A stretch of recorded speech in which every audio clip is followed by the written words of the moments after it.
جہاں، ساتھ ہے مدینہ اپنے جائیں ہم جہاں، ساتھ ہے مدینہ اپنے جائیں ہم جہاں، مشہد زماں سفر ہے سامرا مکان، کربلا کا آسمان نجف کی کہکشاں، نجف کی کہکشاں، نجف کی کہکشاں، کربلا کے راستے کے راہیوں میں ہے، ہم امام عصر کے سپاہیوں میں ہے، کربلا کے راستے کے راہیوں میں ہے، ہم امام عصر کے سپاہیوں میں ہے۔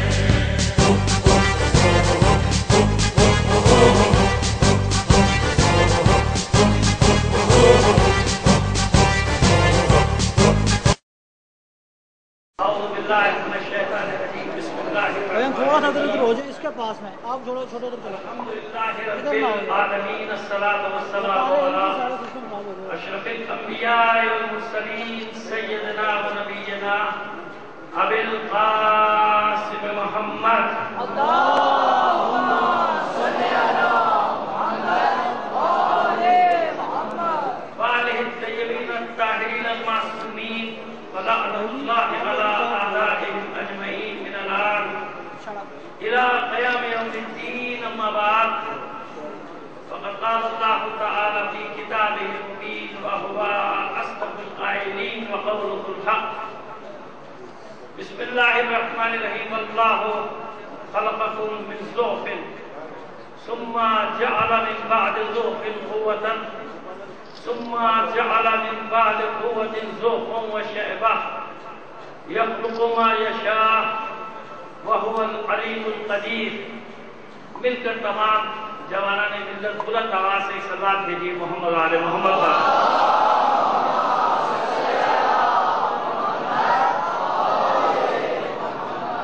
عزیزان محترم، بات یہ ہے کہ میرے سامنے جو چہرے بیٹھے ہیں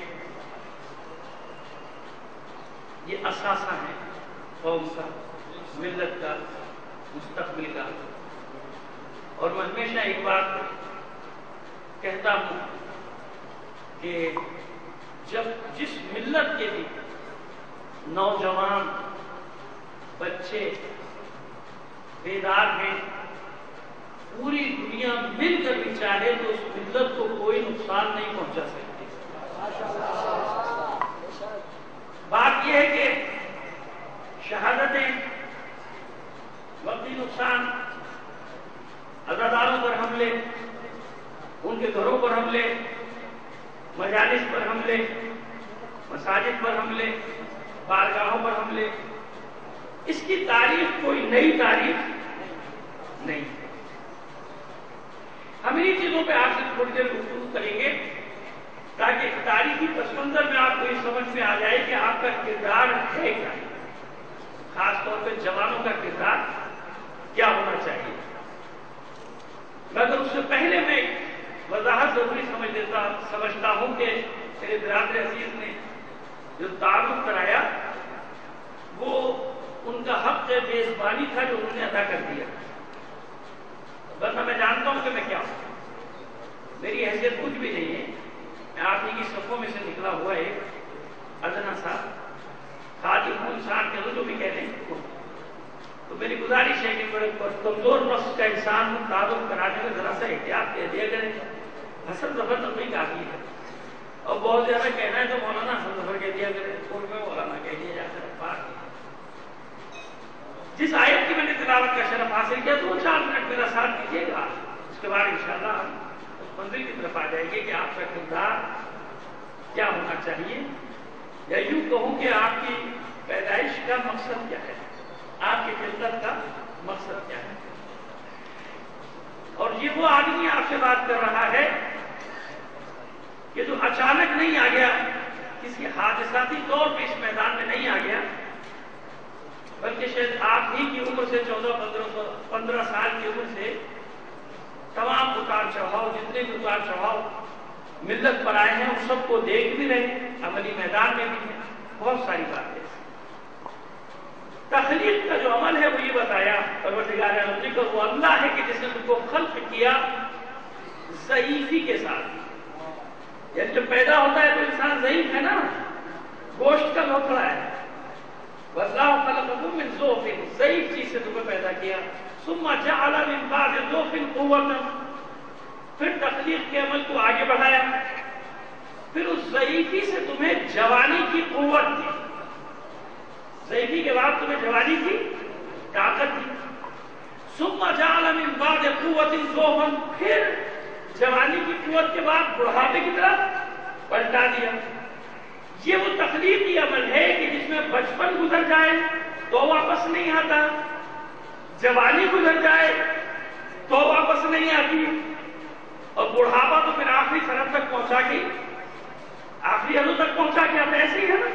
بس ایک تو یہ سب سے بڑی نعمت انسانی زندگی کے جو 3 مرحلے ہیں، اس کی ابتدا بھی ضعیفی سے ہے، اس کی انتہا بھی ضعیفی ہے. بیچ میں اللہ اس کو یہ جوانی کی قوت دیتا ہے، نعمت دیتا ہے. جب وہ اس نعمت کے دور سے گزر رہا ہوتا ہے تو اکثر جوانوں کو اس بات کا احساس نہیں ہوتا کہ یہ نعمت ایک وقت آئے گا کہ چلی جائے گی، یہ جوانی ختم ہو جائے گی.